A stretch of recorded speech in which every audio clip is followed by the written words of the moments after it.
I am in the Moses Mason House. Welcome to my humble abode. My exact address is at 10 Broad Street in the small tourist town of Bethel, Maine.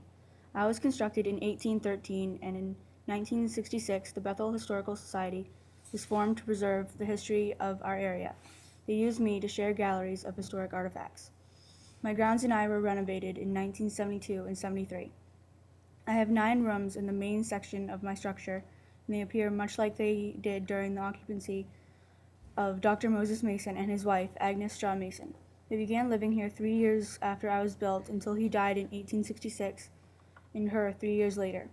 These rooms contain a wide variety of 18th and 19th century examples of the decorative arts, many of which are original to me. Other furnishings from the Society's permanent collection are also on display throughout my various rooms. The best feature of myself, I think, would have to be the wall murals painted by Rufus Porter. They display sea landscapes and lush foliage of the 1830s.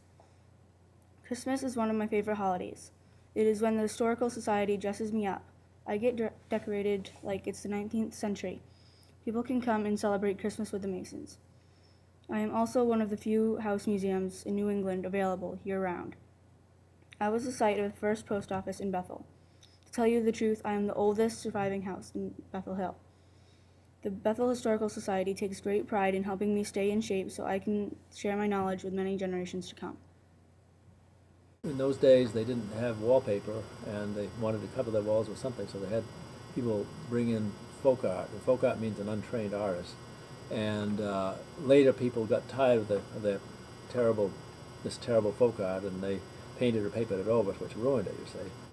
Well, it's almost a community center in many ways, because if people want to know any history of the area, it's probably one of the first places to go to.